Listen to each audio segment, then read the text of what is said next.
Hi there. I hope this editor's note check in finds you well as we head into the fall months. As I record this, there is officially a crispness in the air here in Michigan. But I wanted to check in this time around about the relationship between meaning and workforce management. So I'm talking, of course, from recruiting and hiring to retaining talent and the role meaning plays in that whole realm. I know it's something that comes up probably often, but the journalist in me always gets excited when I find research to back up, or dispute for that matter, the problems that we talk about every day and their solutions. So, a few weeks back, I had the opportunity to interview Dr. Anirban Basu, chief economist with Associated Builders and Contractors, an association in the construction industry, often in short called ABC.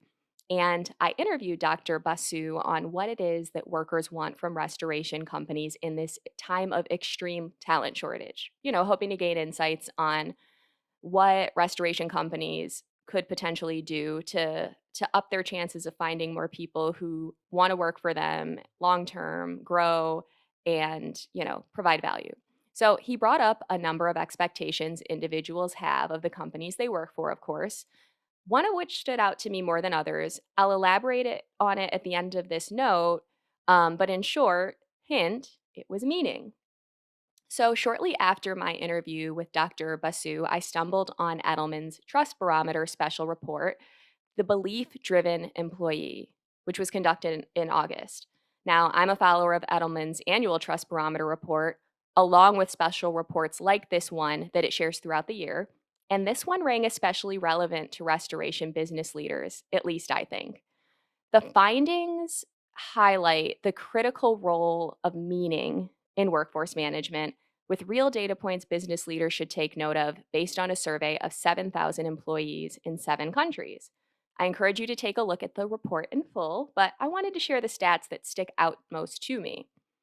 The first theme is that employees reign. You may have been feeling or hearing this, but the first stat that stuck out under that theme is that pre pandemic, customers and clients were considered the most important stakeholders in a business, and employees ranked number two.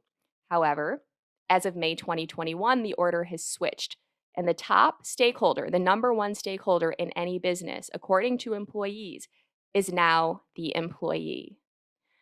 Another stat about employees reigning is that 60% agree that compared to before the pandemic, employees have more power and leverage when it comes to creating change within their organizations. And younger employees are even more likely to feel this way than older employees. The final stat that stuck out to me about employees reigning right now is that most employees, 76%, have higher expectations for a prospective employer than they did 3 years ago. So I think there's some important stuff happening there. May not be a surprise, but I think the stats are telling us that employees are the most important stakeholder. They expect more from their employers or prospective employers, and they know that they have power and leverage like never before, or at least uh, not like in the recent past. All right, on to meaning and why meaning seems to really matter right now. Um, First stat that stuck out to me there is that of those who have left or plan on leaving their jobs, the top reason that they have left or plan on leaving their jobs is that they're looking for a better fit with their values. 59% report this being their reason for looking elsewhere. That's more than a better lifestyle fit, 50%, which is still significant.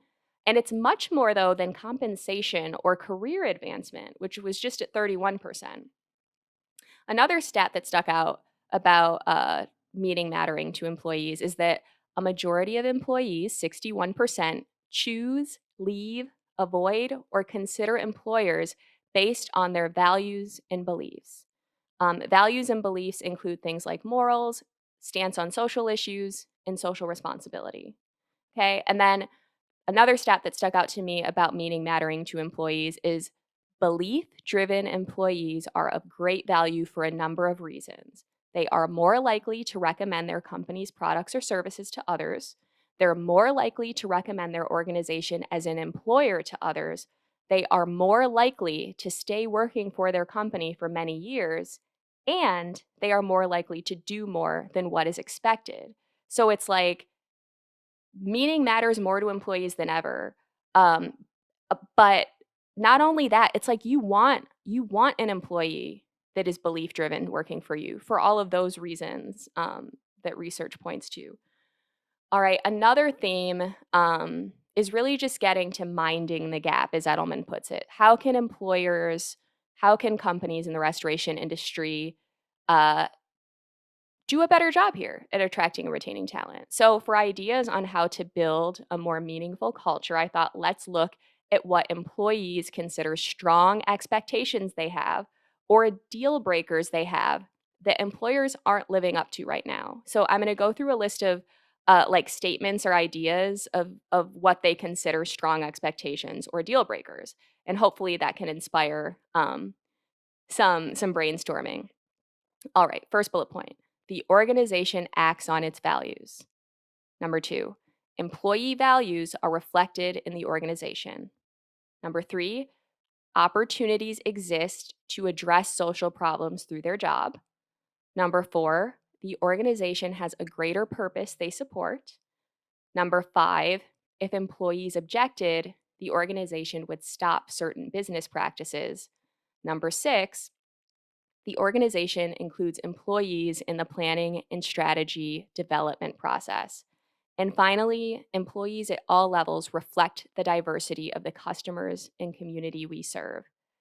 Those are things that matter a lot to employees right now. Again, they consider these strong expectations or deal breakers when looking for a job or deciding to leave. And there is, if you look at that Edelman report, there's a gap between those expectations they have and what employers are doing to live up to those, or not live up to those, I should say.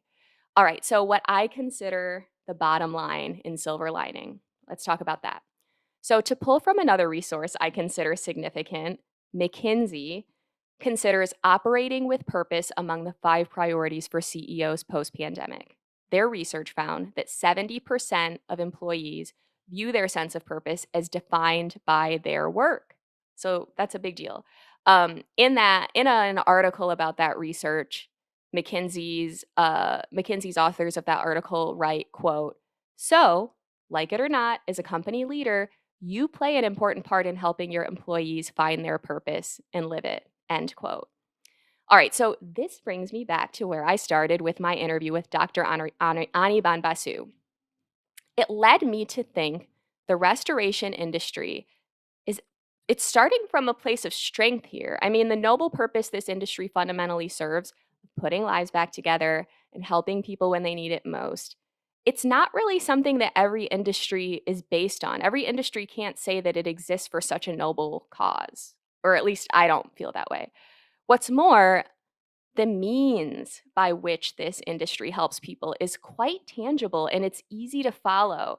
It isn't hard to connect the dots for frontline employees who want to see they've made a difference, right? Like the properties they help restore are physical evidence that they have truly made a difference in someone's life. It's not always the case in certain industries or roles to connect those dots tangibly for someone who wants to see the difference they're making.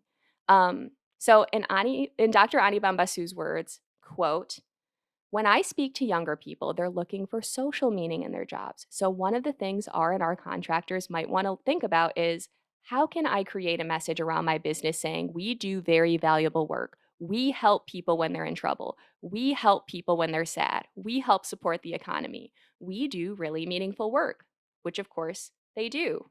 End quote.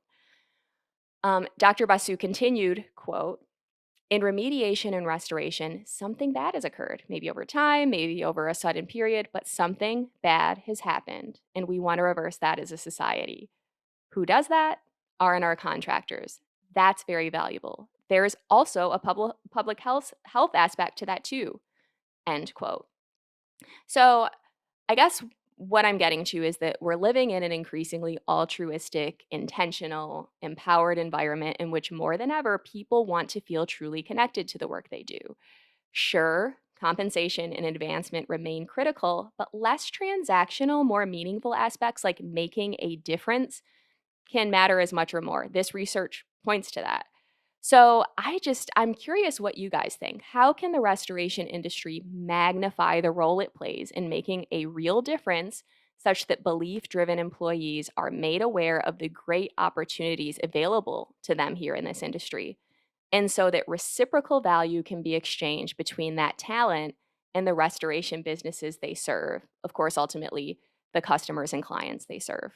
I'd love to hear your thoughts on that. All right, please keep the questions and challenges coming surrounding the talent shortage. We recognize it is the top issue that the restoration industry is facing, and we, of course, intend to be an ongoing resource for you there. And on the contrary, if you are experiencing great success attracting talent, keeping them, helping them flourish, please reach out to me so we can share your story and others can learn from your experience and what you're doing and maybe adopt some of those strategies. Thank you so much for the important work you do and the noble purpose you serve. Until next time, take care. And P.S. I'm wondering, now that we have this research saying that the employee is considered the top stakeholder, who do you consider your most important stakeholder? Do you agree with that? Do you consider your most important stakeholder the employee, the policyholder, the insurance carrier, another stakeholder, and why? Let me know. Shoot me an email. I'm curious. You can reach me at kingv@bnpmedia.com. Thanks. Take care.